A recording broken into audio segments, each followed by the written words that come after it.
Okay, next one says assigning the value of one variable to another. After a after a value is assigned to a variable using an assignment operator, you can assign the value of that variable to another variable using the assignment operator.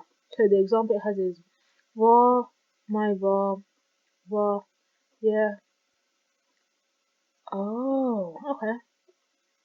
So you can say this now is equal to that. So you basically say my var and my num is equal to 5. So instead of saying okay, so this is like instead of writing 5 here, you're writing my var. Don't know why you would do that. Anyway, I guess if you have multiple. Anyway, let me continue reading. The above declares my var variable with no value, then assigns it to 5. Next, the variable name my num is declared with no value, undefined yet.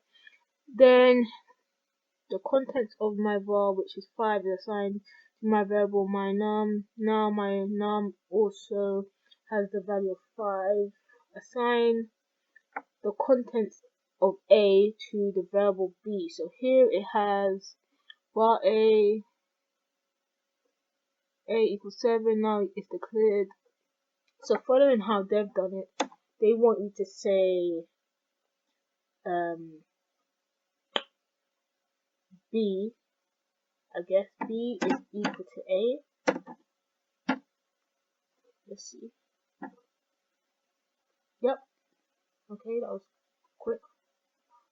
But the basic logic of this, I guess. Okay, I understand. Let's move on.